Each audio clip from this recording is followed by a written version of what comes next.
Hello, my name is Cassandra Piñato. I work in the Review and Adoption Unit in the Instructional Materials Division at the Texas Education Agency. In this training, I will provide you with the information you need to correctly complete a correlation document. Your correlations will provide information regarding the specific location in your instructional materials where you believe the Texas pre-kindergarten guidelines are covered. As we talk about the correlations, you will hear me talking about skills, subskills, and end-of-year outcomes. Before we begin talking about the correlation document, I want to review some important terms. An end-of-year outcome is directly related to the skills and tells us what students should know or be expected to do. Each end-of-year outcome has been divided into smaller parts called breakouts. A citation is one specific example of content that covers one breakout. And finally, your correlations contain citations that show us where you believe your material addresses the end-of-year outcomes. An end-of-year outcome is considered addressed only if each breakout is addressed. Let's talk about some rules of the game. The correlation document is an Excel template that TEA created using the breakout documents. You will use this template to indicate where you believe the pre-kindergarten guidelines are covered in your instructional materials. It is very important that you only use the Excel template that we provide. Please do not copy and paste the Excel workbook into another Excel workbook or convert it to another format such as Google Sheets. We use the correlation document you provide to create the evaluation instrument, which contains many formulas and will be used by the state review panels. Copying and pasting the workbook into another workbook and/or converting the document to other formats will cause issues with the evaluation instrument and could interfere with or delay the review of your product. You must provide separate correlations for every product. An exception to this rule is when you are correlating identical products offered in different formats. If you submit a pre-kindergarten product in two different formats, like a print version or an online version with identical content and citations, you will provide one correlation. I will show an example of this later in the presentation. Please know that the correlations you submit are subject to the Public Information Act. It is crucial that you supply carefully constructed and accurate correlations. You are only able to provide a limited number of citations for each breakout. For that reason, it is important that you choose the best, most closely aligned content for every citation. Be very specific when describing the location of your citations. For example, for the description of the specific location, you might say top of the page, second paragraph, or under the practice section. I will show an example of this later. For digital products, you must hyperlink to the exact location of the citation in your product. Be sure to test the hyperlinks you enter in the correlation document. You want the reviewers to be able to easily navigate to the content in your material that is referenced in your citations. Because pre-kindergarten systems are teacher-driven, not all of the end-of-year outcomes are developmentally appropriate for inclusion in the student materials.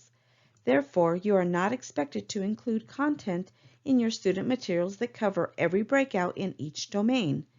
TEA has determined which of the breakouts are developmentally appropriate for inclusion in the student materials. I will show an example of this later in the presentation. You will have an opportunity to provide up to 5 citations from your student materials for each breakout as deemed developmentally appropriate, and up to 5 citations from your teacher material for each breakout. Any citations you provide from the student material will also satisfy the requirement to address end-of-year outcomes in your teacher materials because the teachers can use the materials used by the students along with the materials used by the teacher. You are not required to provide separate citations from the teacher material if you provide citations from the student material. At a minimum, you must provide at least 2 citations from each breakout from your student material when deemed developmentally appropriate, or from your teacher material if not appropriate. 1 narrative citation and 1 activity citation. So let's discuss the difference between a narrative and an activity citation. If the citation provides an opportunity for the teacher to teach or the student to learn, it is considered a citation for the student text narrative. If it provides an opportunity for the student to demonstrate the knowledge or practice the skill, it is considered an activity. Here is a quick glance at the template. The template has 10 domains, each on a separate worksheet. I refer to them as tabs. You can access each domain by clicking on the tabs at the bottom of the Excel worksheet. Let's quickly go through the list of domains. First domain is social and emotional development. Second, language and communication. Third, emergent literacy reading. Fourth, emergent literacy writing. Fifth, mathematics. Sixth, science. Seventh, social studies. Eighth, fine arts. Ninth, physical development. And finally, the 10th domain is technology applications. To be eligible for adoption, instructional materials must meet at least 50% of the end-of-year outcomes in each domain. You will enter your information in the top section of the social and emotional development domain, starting with the publisher's name. Next, enter the program title, followed by the program ISBN. Please do not include any dashes. And as I mentioned earlier in the presentation, if you are submitting a product with identical content in a different format, for example print and digital or online, you will enter the program title and ISBN for the identical content product here. And after you've entered all of your citations, you will provide a TPG coverage percentage. It is crucial that this number is accurate, as you will not have an opportunity to update it after you submit your final correlations. I will talk about how to correctly calculate your percentage later in this presentation. Here is an example of what it should look like.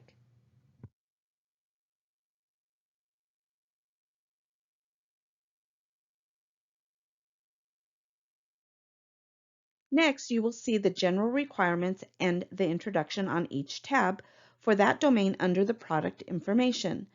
Please take time to read through this section because this information sets the stage for the skills that follow. Let's take a look at the column headers for Domain 1. The skills are in column A.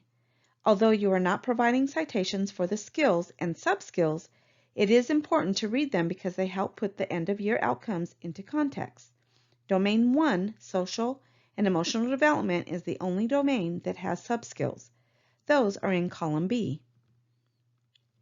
Each outcome in column C has been divided into smaller parts called breakouts. These breakouts are in column D. Remember, for an outcome to be considered addressed and counted towards the TPG coverage percentage, each individual breakout associated with that skill must be sufficiently covered. I'll show an example of this later in the presentation. You will see that the item type in column E has been pre-populated with student teacher and teacher only. I colored the teacher only rows a peach color to help you differentiate between the two. Again, I'll explain more about these two sections later in the presentation. You will identify the citation type in column F. The first two rows for each breakout and item type student teacher and teacher only are pre-populated with narrative and activity. Remember that a narrative is content that allows the student to learn or the teacher to teach, and an activity allows the student an opportunity to demonstrate the knowledge or practice the skill. Now let's take a look at the column headers for the remaining domains 2 through 10. Because these domains do not have any subskills, I hid column B to avoid any confusion. Again, you will see the skills are in column A. The outcomes are in column C, the breakouts in column D, column E contains the item type, and the citations are in column F. The first 5 rows for each breakout say student teacher. You can only cite content from the student materials in these rows. However, they also say teacher because the teacher uses both the student and the teacher material in the classroom. You will receive credit for having content in the teacher materials for any citations accepted by the reviewers in the student rows. The next 5 rows are for citations that are only from the teacher materials. It is not necessary to populate these rows if you feel you have sufficiently addressed the breakout in the citations you provided in the student rows. Please do not provide duplicate citations in these rows because it is confusing to the reviewers. As mentioned earlier, because pre-kindergarten systems are teacher-driven, some of the end-of-year outcomes will be addressed exclusively in the teacher material. In those instances, the sections labeled Student Teacher will be grayed out with NA because those sections are for citations from your student material and those outcomes were not deemed developmentally appropriate for inclusion in the student material. You may address these concepts in your student materials if you wish to do so, but you won't be asked to provide citations from your student materials for these breakouts. All citations you provide in the Teacher Only section must be from the teacher material. When entering your citations, it is a good idea to provide multiple narrative and activity citations for each breakout in case the reviewers reject your first citation. After your first two citations, you will need to identify the citation type by selecting Narrative and Activity from the drop-down menu. If you are intentionally leaving a row blank because your material does not cover a citation, we ask that you leave the citation type as None and enter No Citation Provided in the Pages column, column H. Remember, you are limited to 5 rows for the student citations and 5 rows for the teacher citations, and you may only list 1 citation in each row. Please be sure to provide the best possible citations. In column G, record the ISBN for the component where reviewers can find the content from your citation. Again, please do not include any dashes, and each component must have a unique ISBN. If you are providing an identical product in another format and your citations are identical, you must enter the ISBN for each of the 2 identical components in the same cell. For example, if your product is print and you have an identical online or digital product and the citations are identical, you will enter the component ISBN for the print component, then enter a hard return by clicking Alt plus Enter after the ISBN, then type the ISBN for the online or digital component. Next, you will list the page or page numbers where the content can be found in column H. If your materials do not contain page numbers, you should provide some type of identifying information to help the reviewers locate the content. For your identical content components, enter the page number for the print component in column H and a hyperlink to the location in your online or digital component in column J. Column I is where you will give the reviewers information about the exact location where the content can be found. Please be as specific as possible. For example, know it, show it, top of the page, first 2 lines under title. Again, column J is where you will insert hyperlinks to the exact location where the content can be found in your online or digital material.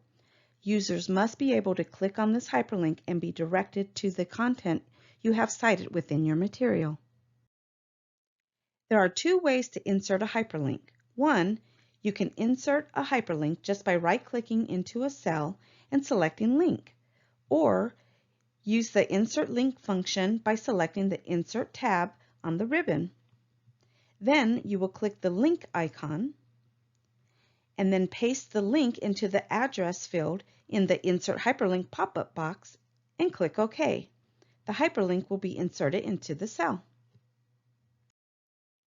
I know that some of you will want to copy your correlations from another document, but I ask that you exercise caution when doing so because it can cause the cells to lock. When pasting, you need to use the Paste Special function in Excel. You will find this on the Home tab. Click the arrow below the word Paste and select Paste Special. In the Paste Special box, you must select Text and click OK. This will paste the text without any additional data that may be in the background. In this example of Domain 1, Social and Emotional Development, you will see the skill is uppercase letter B. The subskill is number 1, the outcome is lowercase letter A, and the breakouts are Roman numerals 1 and 2. The 9 other domains do not contain subskills, so the numbering will be different. In this example, you will see the skill is uppercase letter C, the subskill is blank, the outcome is number 1, and the breakouts are lowercase letters A and B. In these examples, both of these end-of-year outcomes have 2 breakouts, B1A1 and B1A2, and C1A and C1B. Each of these breakouts need to be sufficiently covered by providing 1 narrative citation and 1 activity citation, and accepted by the panel for these outcomes to count towards your TPG percentage. Now let's talk about an instance where you don't have content for an end-of-year outcome. In this example, the outcome has 2 breakouts, but you did not provide a citation for the second breakout. Because both breakouts need to be sufficiently covered with 1 narrative citation and 1 activity citation and accepted by the panel, these end-of-year outcomes, or this end-of-year outcome, will not count towards your TPG percentage. This is why it's very important to provide carefully constructed and accurate correlations for each breakout. So let's spend some time talking about how you calculate your product's TPG coverage. Remember, to be eligible for adoption, instructional materials must meet at least 50% of the end-of-year outcomes in each domain. You will begin by identifying the number of end-of-year outcomes required in the domain and the number of end-of-year outcomes for which you have provided the required citations, 1 narrative citation and 1 activity citation. You will divide the number of end-of-year outcomes you believe your product addresses by the total number of end-of-year outcomes for that domain. That will give you your TPG percentage. For example, the social and emotional development domain has a total of 20 end-of-year outcomes. You provide a narrative and activity citation for each of the breakouts associated with 15 end-of-year outcomes. You take the 15, divide it by the 20, and you'll receive 75% for your TPG coverage percentage. However, there are instances in which reviewers will reject some of the citations you provide. To be eligible to provide new citations or new content during the review, your product must meet at least 75% of the percentage you indicate on your correlations. For this reason, it is very important to carefully calculate your TPG coverage percentage. And remember, each domain has its own TPG coverage. We understand that this is a complex process and want to provide you with strong support as you work through your correlations. One of the ways we will do this is by asking for an opportunity to get a sneak peek of your correlations. Make sure you have a good representation of the different types of citations you intend to provide. We will review your work and provide you with feedback and how you can improve your citations. You only need to complete a couple of pages of your correlation document. Email your preliminary correlations to TEA by 5 p.m. Monday, February 24th. However, if you have them ready sooner, don't wait to send them in. Final correlations are due to TEA and the 20 ESCs by 5 p.m. Monday, April 6th. The following required documents are also due that day: the affidavit of authorship or contribution, certification of editorial review, your pre-adoption samples, and the report of interoperability and ease of use. Now for some final thoughts. The state review panels use your correlations as their primary reference as they review your instructional materials. Your correlations are the single most important deliverable because they are used to determine your product's alignment to the TPG. You must demonstrate where in your pre-adoption samples at least 50% of the TPG in each domain are covered. Providing poorly chosen or vague correlations could result in a product being determined ineligible for adoption. For this reason, I ask that you take your time and provide the clearest, most accurate correlations possible. It is very important that everyone involved in preparing your correlations read and fully understand all of the information in the Proclamation and the Publisher's Handbook. Please visit the Publisher portal for more information. If you have questions or need assistance, please contact your liaison or submit an instructional materials help desk ticket. You can find this link in the upper right corner of TEA's website. Thank you. Happy correlating!